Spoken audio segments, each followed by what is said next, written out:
Shalom peuple de Dieu, bienvenue au mercredi de la restauration. Je suis révérende Lydia Zondo et je voudrais vous dire que Dieu est fidèle, le Seigneur nous aime. Et le thème de mon message aujourd'hui c'est élève-toi à un niveau supérieur car tu vaux mieux que ça. Élève-toi à un niveau supérieur car tu vaux mieux que ça. Nous allons prier pour ce message. Seigneur, merci pour ce message. Merci de parler à nos cœurs. Conduis toutes choses par ton esprit. Fais du bien à tes enfants que nous sommes au nom de Jésus. Amen. Bien-aimé, mon texte de base se trouve dans Jean 5 et les versets sont les versets 8 à 9. Et je lis. Lève-toi, lui dit Jésus, prends ton lit et marche. Aussitôt cet homme fut guéri, il prit son lit et marcha. Bien-aimé, ce texte nous parle du paralytique qui était à la piscine de Bethesda. Quand on lit la Bible, Jean 5, verset 3, la Bible nous dit que sous ces portiques étaient couchés un grand nombre de malades. Il y avait des aveugles, il y avait des boiteux, il y avait des paralytiques. Mais quand vous lisez les versets 5 et 6, la Bible dit là se trouvait un homme malade depuis 38 ans. Jésus l'ayant vu coucher et sachant qu'il était malade depuis longtemps, lui dit, veux-tu être guéri? Bien-aimé, le Seigneur avait en face de lui plusieurs malades. Mais la Bible dit, il a vu un malade. Une personne qui était malade depuis plusieurs années. Et ce que le Seigneur m'a fait comprendre, c'est que Dieu ne veut pas que nous soyons asservis à une situation pendant des années. Qu'est-ce qui t'a asservi? Qu'est-ce qui t'a avili pendant toutes ces années? Il allait vers celui qui était là depuis longtemps, 38 années, et lui demande, veux-tu être guéri? Voici la réponse du monsieur, du malade. Il dit, Seigneur, je n'ai personne pour me jeter dans la piscine quand l'eau est agitée. Et pendant que j'y vais, un autre descend après moi. Et le Seigneur attire mon attention sur le pendant que j'y vais. Ça veut dire qu'il peut y aller. Il n'a personne. Ce qui faisait que le paralytique était là depuis toutes ces années, c'était les excuses. Il n'y a personne pour m'aider.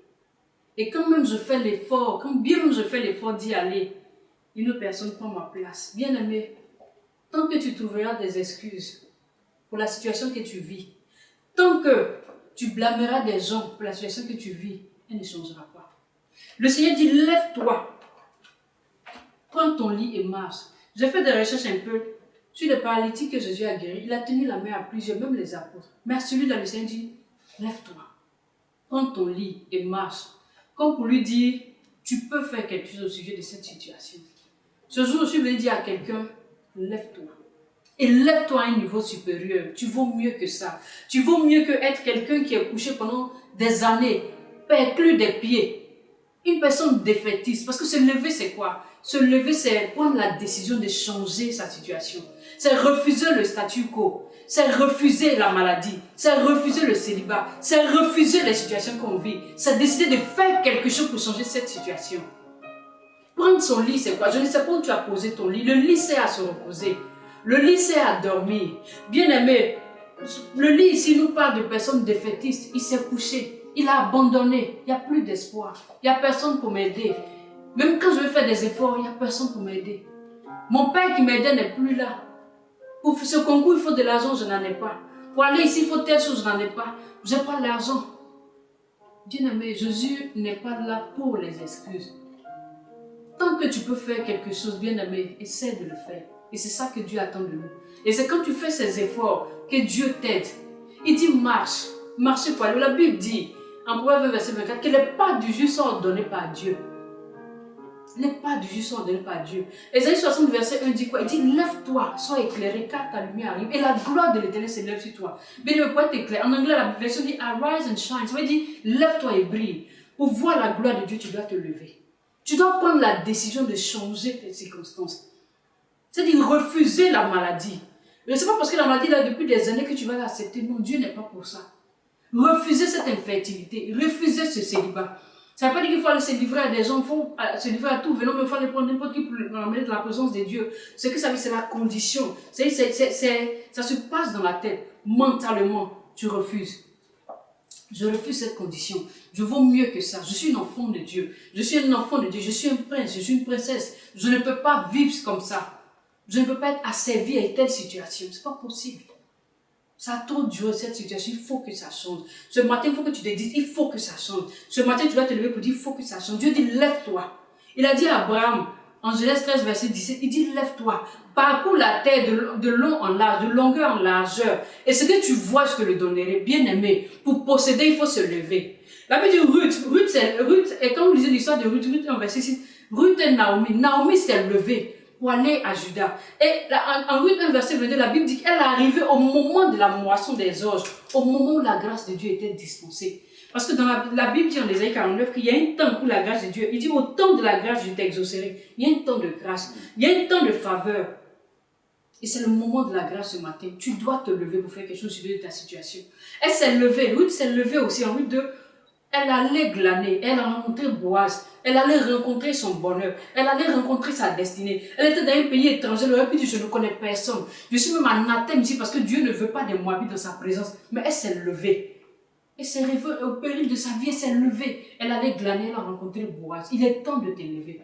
Ce sont les sorciers qui ont fait ça. Chaque année, il y a cette maladie. Ces maladies cycliques. Ces événements cycliques. Il est temps de les refuser. Tu ne peux pas. Tu vaux mieux que ça.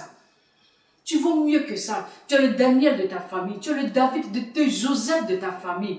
Pour une personne qui est bénie, c'est toute une génération qui est bénie, bien aimée. Tu ne peux pas accepter. Tu ne peux pas continuer d'accepter ces limitations. C'est pour ça que tu vas prier avec nous.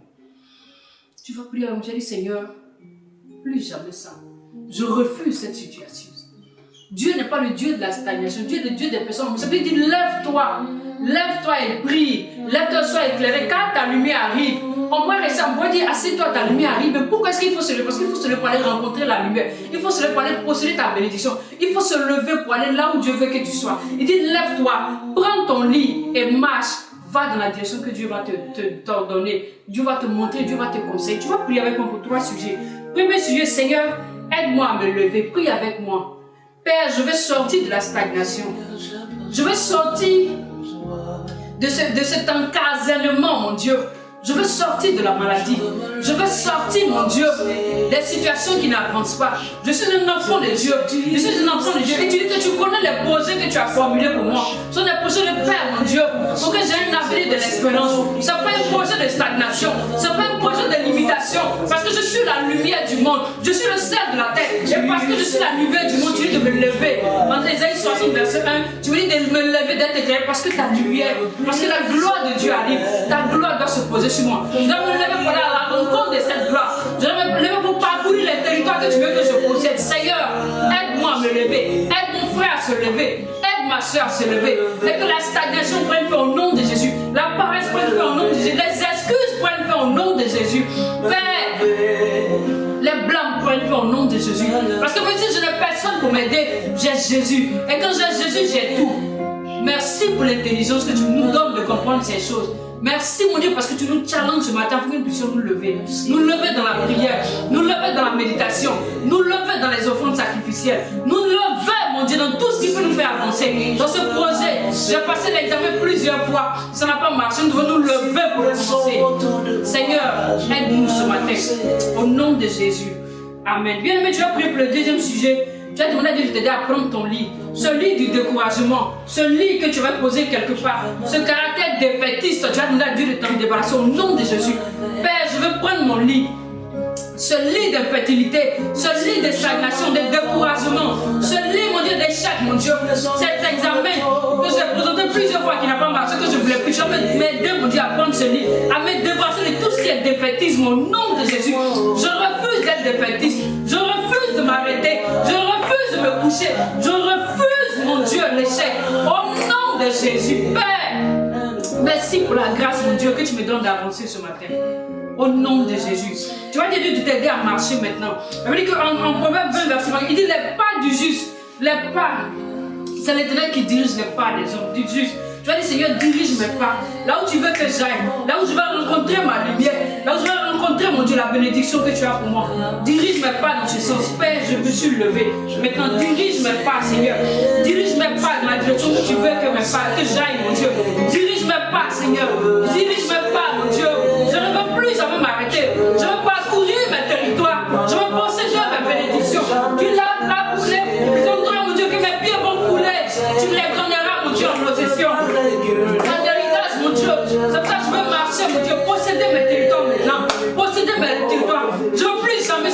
l'exploitation de mon territoire, l'ennemi. Mon Père, ma santé, mon Dieu, je vais la récupérer. Mon argent, mon Dieu, mon mariage, mon Dieu, mon enfantement, mon Dieu, toutes mes bénédictions, Père, je veux marcher pour les posséder maintenant. Au nom de Jésus. Merci, Père, parce que tu le fais. Honneur et gloire à toi. Au nom de Jésus. Merci, Seigneur. Mon frère, élève-toi à un niveau supérieur. Ma soeur, élève-toi à un niveau supérieur. Tu es mieux que ce que tu vis présentement. Tu vaux mieux que cette situation. Jésus t'aime. Et Dieu a réservé le meilleur pour ses enfants. Il a réservé le meilleur pour ses enfants. Lève-toi, prends ton lit, marche pour aller posséder ce meilleur au nom de Jésus. Sois béni. Amen.